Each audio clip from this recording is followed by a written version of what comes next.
الحمد لله رب العالمين والصلاة والسلام على خاتم الأنبياء والمرسلين سيدنا محمد وعلى آله وصحبه أجمعين.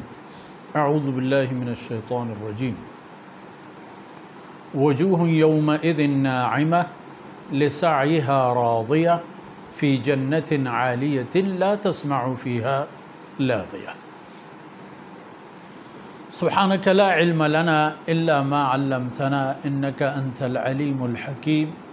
رب اشرح لي صدري ويسر لي أمري واحلل عقدة من لساني يفقهوا قولي واجعل لي وزيرا من أهلي رب زدني علما وارزقني فهما ثم أما بعد. گرامی قدر حاضرین اور میری بہنوں، بچوں اور عزیز بھائیوں، دو منظر کی بات سورہ غاشیہ میں اساسی اور بنیادی طور پر موجود تھے اور موجود ہیں. ویسے بھی ایک پر ہم نے بات کی اور ایک پر انشاءاللہ بات کریں گے. دونوں مناظر کا تعلق آخرت سے ہے. انسان پر آنے والے اس منزل اور اس زمانے سے ہے کہ جہاں ہر ایک انسان ہوگا اور اس کے اعمال ہوں گے.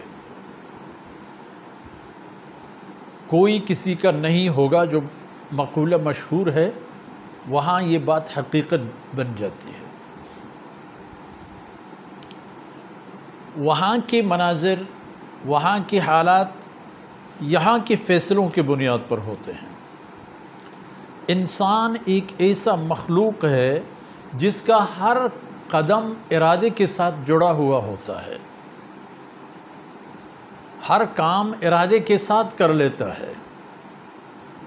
اور یہاں یہ بات بھی نوٹ فرمائیں، قیامت میں جنت اور جہنم دو الگ الگ دنیا ہیں، دو الگ الگ جگہیں ہیں. ہر ایک کی اپنی ایک صورتحال ہے. لیکن آن حضرت صلی اللہ علیہ وسلم نے جب اللہ کے امر سے اللہ نے ان کو یہ موقع دے دیا اور یہ مناظر آپ صلی اللہ علیہ وسلم کو دکھا دیے گئے کہ جنت کیا ہے، جہنم کیا ہے، اور آپ صلی اللہ علیہ وسلم پر یہ حقائق واضح کر دیے گئے، تو آپ صلی اللہ علیہ وسلم نے بعد میں فرمایا کہ جنت کو ایسی چیزوں سے ڈھانپ دیا گیا ہے کہ جو عموماً انسان پر بھاری گزرتی ہیں. یعنی ایسی چیزیں ہیں کہ جن میں کوئی رغبت نہیں ہے، کوئی کشش نہیں ہے، کوئی جذبہ نہیں ہوتا ہے. گویا کہ جنت کے مناظر کی طرف جانے کے لیے انسان کو نفس کے خلاف اور اپنے خواہشات نفسانی کے خلاف قدم اٹھانا ہوتا ہے. یہ ایک. اور آپ صلی اللہ علیہ وسلم کے فرمان کا خلاصہ یہ بھی ہے کہ جہنم کو جب مجھے دکھا دیا گیا، وہاں بھی یہ بات سامنے آ گئی کہ جہنم ایسی چیزوں سے ڈھانپی گئی تھی کہ جو پرکشش ہیں، جن پر انسانی خواہشات نفسانی متمنی ہوتا ہے کہ ان چیزوں کو لے لے، ان کی طرف جائے اور ان سے اپنے آپ کو مصروف رکھے. بصورت دیگر یوں سمجھ لیجئے کہ جہنم گناہوں سے ڈھانپی گئی ہے اور گناہوں کو ایک قسم کی کشش ہے، اور اللہ رب العزت انسان کو منع فرماتے ہیں کہ یہ نہ کریں، کیونکہ اگر ان میں کوئی کشش نہ ہوتی اور انسان کو منع کر دیا جاتا تو پھر وہ آسانی کے ساتھ چھوڑ دیتے، اور بات یہی ہوتی تھی کہ میں نے یہ کام نہیں کیا. اس میں اس کی اپنی طبیعت کے مطابق وہ چونکہ چیز نہیں ہوتی تھی، اس لیے نہ کرتے. مگر یہاں یہ چھوڑ دیتا ہے اللہ کے لیے. اللہ رب العزت اس کا مقروض نہیں ہوتا. جب یہ اللہ کے لیے اپنے نفس کی مرضی کے خلاف چلتا ہے، وہ کام نہیں کرتا جو نفس اس کو اکساتا ہے، نفس کی ترغیب ہوتی ہو اس میں، وہ نہیں جاتا اس کی طرف.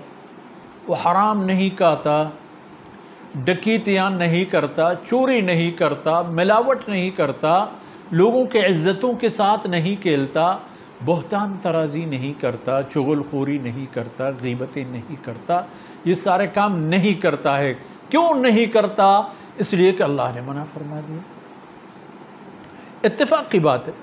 حالانکہ اگر دیکھا جائے غیبت پر آدمی جب بیٹھتا ہے تو ایسا لگتا ہے کہ آپ بہترین قسم کی کوئی مرغن خوراک یا لذیذ ترین کوئی میٹھی چیز یا ذائقہ دار ترین کوئی قیمتی فروٹ کھا رہے ہوں، پھر زبان پھسلتا جاتا ہے اور کان ہمتن گوش ہو کر متوجہ ہو جاتے ہیں، دل و دماغ سکڑ کر اس طرف متوجہ ہوتے ہیں کہ دیکھیں فلانی کے بارے میں کیا کہا جا رہا ہے۔ کشش نہ ہوتی اور انسان یہ کام نہ کرتا تو اللہ رب العزت کی بندگی سے جو اس کو اجر ملتا ہے اس سے انسان محروم ہو سکتا تھا۔ لیکن یہاں اللہ رب العزت نے اپنی بندگی کے لیے شرائط رکھے ہیں کہ اللہ کی رحمت اور رضا اللہ کی بندگی سے مشروط ہے۔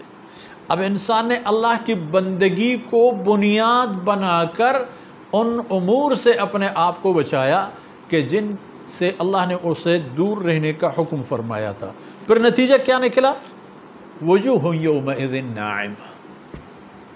یہ لوگ جب قیامت کے دن میدان محشر میں آئیں گے تو ان کے چہرے حشاش بشاش اور تر و تازہ ہوں گے،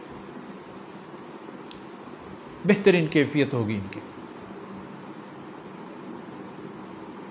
وہاں عاملہ فرمایا تھا، بہت کام کرنے والے لوگ بہت کر چکے تھے، ہر شعبے میں سرمایہ کاری کر چکے تھے۔ ایک سرمایہ تو پیسہ ہے، ایک سرمایہ اپنی صلاحیتوں کو لگانا ہے، جو سب سے بڑا سرمایہ یہی ہے۔ اگر ہم ذرا سوچ لیں، سرمایہ لگا دے حرام کھانے کے لیے، لوگوں کو لوٹنے کے لیے، مسلمانوں کو تباہ کرنے کے لیے، انسانیت کی تذلیل کے لیے سرمایہ کاری کی۔ آ جاتا ہے قیامت کے دن عاملہ، بہت کچھ کرتا ہوا اور ناصبہ، تھکا ہوا۔ اور انسان جتنی محنت کر لیتا ہے اتنا ہی تھک جاتا ہے، اور تھکاوٹ جتنی بھی زیادہ ہو انسان کے اعضاء اور جوارح پر اس کی نشانیاں بھی اتنی ہی ہوں گی۔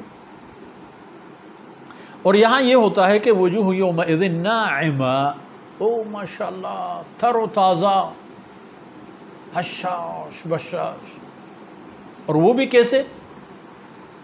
لسعیہا راضیہ، جو کچھ کر چکے تھے دنیا میں اس سے خوش ہیں، راضی ہیں، پورے دن روزے رکھتے تھے، راضی ہیں، راتوں کو پہروں میں اٹھ کے اللہ رب العزت کے بارگاہ میں کڑے ہو کے کبھی رکوع میں، کبھی سجدے میں، کبھی قیام میں تلاوت کرتے تھے، تسبیحات پڑھتے تھے، ذکر الہی کر لیتے تھے، دعا مانگتے تھے اپنے لیے بھی، اللہ کے بندوں کے لیے بھی۔ اس سے وہ راضی ہو جاتا ہے۔ حالانکہ یہاں دنیا میں ایسے لوگوں کو تھکاوٹ محسوس ہو جاتی ہے۔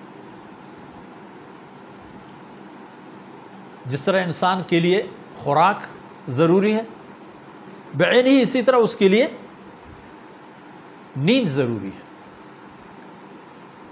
عشاء کی نماز جب تک نہیں پڑھتا نہیں سو جاتا، اور عشاء کی نماز پڑھنے اور اپنے آپ کو فارغ رکھنے اور کچھ تیار کرنے کے لیے اللہ کی بارگاہ میں مزید نفل پڑھ لی، کوئی ورد پڑھ لی، درود شریف پڑھ لی، کچھ سورتیں پڑھ لی جو عموماً برکت والی ایک عمل ہے سورہ ملک پڑھنے کا نیند سے پہلے، سو جانے سے پہلے۔ یہ سب کر لیا، سو گیا، پھر ماشاءاللہ اذان سے پہلے بھی جاگ اٹھا، کچھ نوافل پڑھ لیے، تلاوت کر لیے، فجر کی نماز کو لے لی، پھر اس کے بعد دیگر نیکیوں میں لگے، پھر جائز اپنے حلال کاموں میں لگ گئے، ظاہر تھک جائے گا نا، اور تھکاوٹ اس کی چہرے پر بھی محسوس ہو جاتی ہے۔ لیکن قیامت میں منظر ایسا نہیں ہوگا۔ قیامت کا منظر یہ ہوگا وجوہ یومئذ ناعمۃ لسعیہا راضیہ،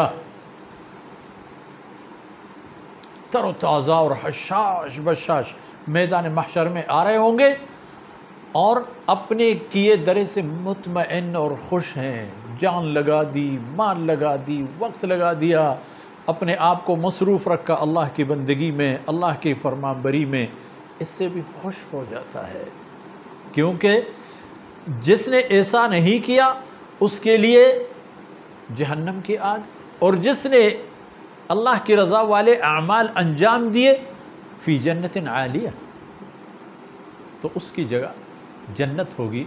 اور انشاءاللہ اگلے اپنے نشست میں یہ باتیں مزید انہی آیتوں کی بنیاد پر آگے لے جائیں گے، اس دعا اور امید کے ساتھ کہ انشاءاللہ یہ ہماری دنیا اور آخرت میں ہمارے کام آ جائیں گے، اور اللہ رب العزت ہم سے راضی ہو، دین و دنیا میں ہماری دستگیری فرمائے۔